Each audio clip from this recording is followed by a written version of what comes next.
Assalamualaikum warahmatullahi wabarakatuh. Hey guys yang dimuliakan Allah Subhanahu wa taala. Keberadaan kita di muka bumi ini tidak semena-mena langsung ada, tidak semata-mata langsung nongol, ada proses yang mengawali. Pertemuan antara laki-laki dan perempuan, lalu terjalinlah suatu ikatan pernikahan perkawinan. Dalam proses pernikahan dan perkawinan ini, lalu lahirlah seorang anak, yaitu kita. Inilah keberadaan kita di muka bumi ini.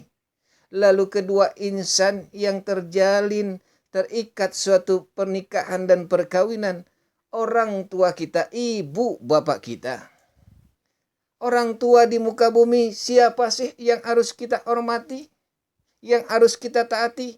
Ada 3 orang tua yang harus kita taati. Yang pertama adalah orang tua yang telah melahirkan, yang telah membesarkan, yaitu ibu bapak kita. Lalu yang kedua orang tua adalah yang telah memberikan pendidikan, telah memberikan pengajaran, ilmu pengetahuan, hingga kepandaian. Merekalah para guru-guru kita. Inilah orang tua yang kedua yang harus kita taati. Lalu yang ketiga adalah orang tua yang telah mengamanati anaknya untuk dinikahkan kepada kita. Mertua kita, inilah orang tua yang ketiga pun yang harus kita taati, kita hormati dan berbakti kepada mereka. Lalu bagaimanakah pandangan Allah Subhanahu wa taala terhadap kedua orang tua kita? Lalu bagaimanakah pandangan Rasulullah SAW terhadap mereka? Guys yang dimuliakan Allah Subhanahu wa taala.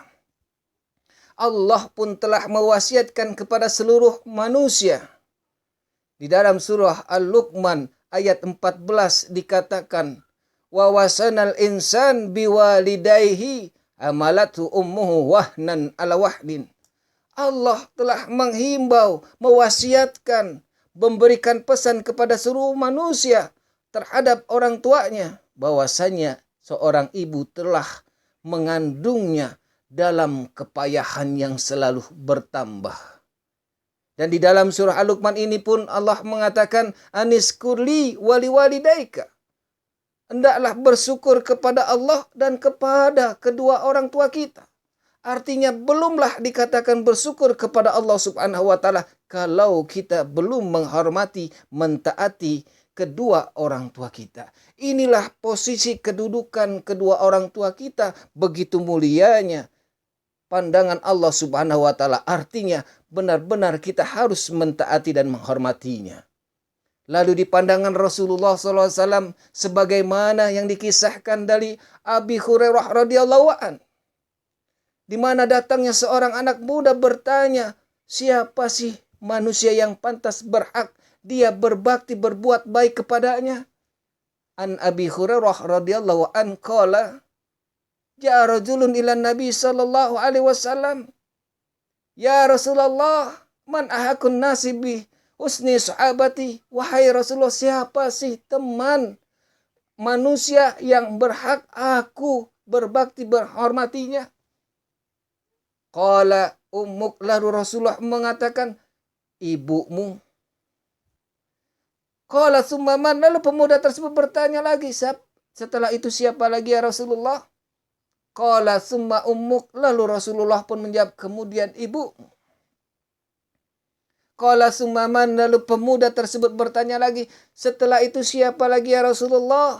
Qala summa ummuk. Setelah itu ibumu. Qala summa man. Lalu pemuda tersebut bertanya lagi kepada Rasulullah, setelah itu siapa lagi ya Rasulullah? Qala summa abuk. Lalu kemudian bapakmu. Ibu, baru bapak.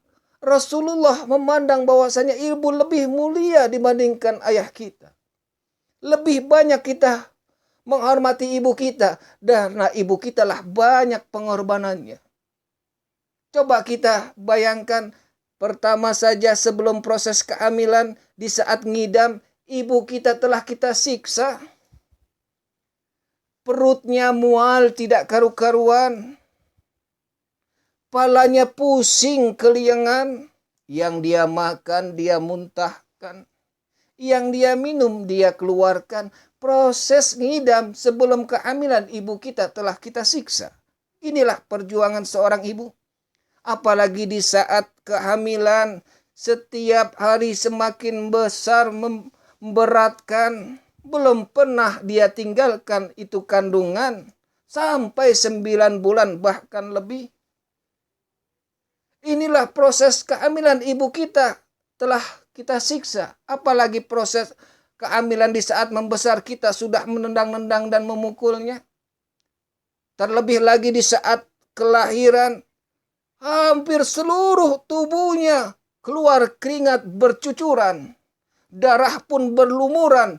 Perih di atas keperihan, sakit di atas kesakitan.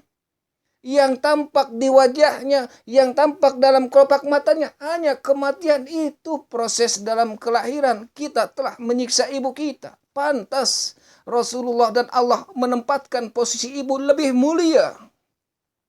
Belum lagi dalam buayan, setiap malam ibu kita bangunkan.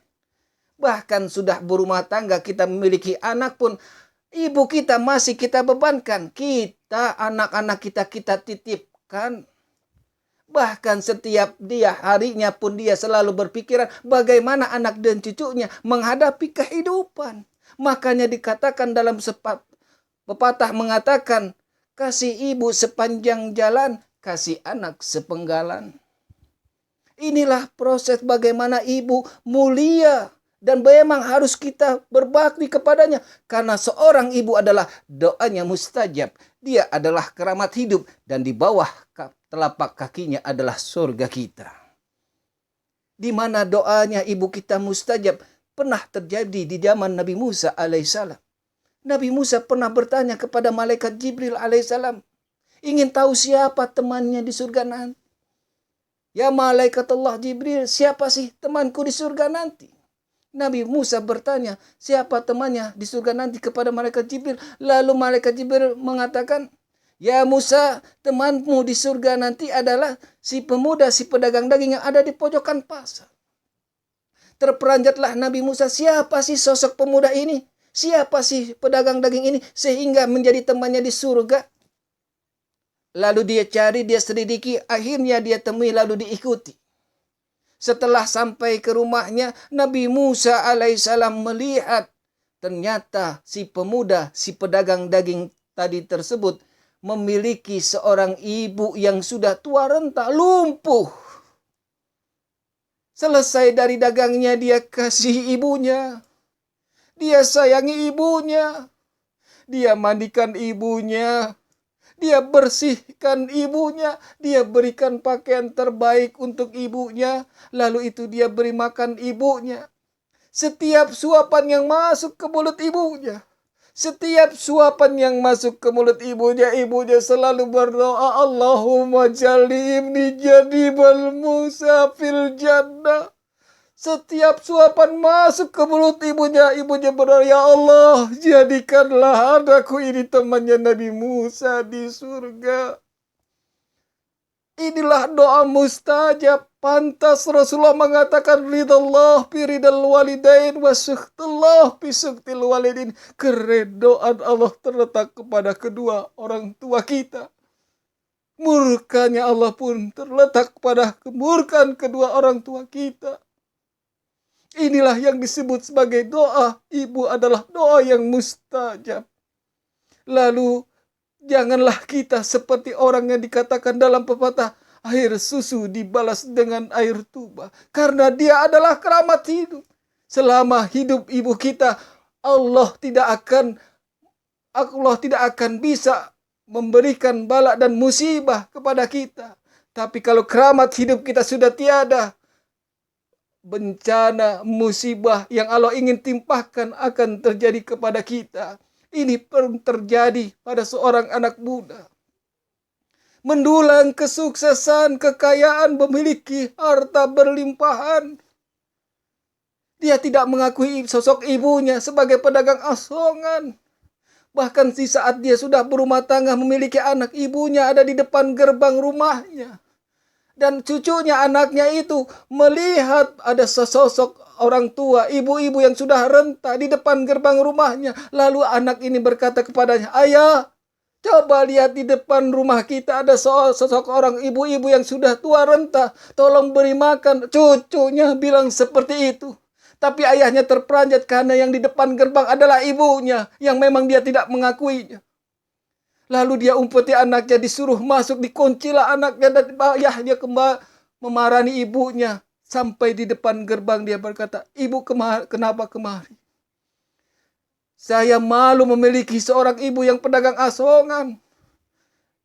Kata ibunya, "Aku ingin melihat cucuku." Tidak ada cucu ibu. Janganlah sampai mereka tahu bahwasanya ibu adalah ibuku. Sakit memang sakit. Perih memang perih yang dirasakan seorang ibu ini. Tapi terlintas setiap malam yang terlantunkan doa kesuksesan, kebahagiaan anaknya. Tidak lama daripada itu meninggallah ibu ini. Setahun setelah meninggal ibunya, hancurlah kehidupan anaknya tersebut. Hilang semua kekayaan. Dia pun tertimpa musibah kecelakaan. Lumpuh di atas kursi rodanya. Habis seluruh kekayaannya untuk mengobatinya. Bahkan istri dan anaknya pun meninggalkannya. Di saat dia lumpuh, di saat dia di kursi roda, barulah dia sadar betapa dia banyak dosa terhadap ibu. Dia carilah ibunya. Ternyata dia menemukan ibunya telah tiada. Lalu dia mencari rumah ibunya. Dia mencari sesuatu yang dapat menyejukkan, menenangkan hatinya. Dapatlah dia satu lembar foto dia di atas pangkuan ibunya, berderai air matanya. Guys yang dimuliakan Allah Subhanahu wa Ta'ala, sebelum terlambat frustasi keramat hidup seseorang, ibunya, mungkin Allah tidak melimpahkan azabnya karena keramat hidupnya di saat itu masih ada. Tapi setelah berkalang tanah, tiada lagi yang bisa menolak bala dan musibah Allah Subhanahu wa Ta'ala.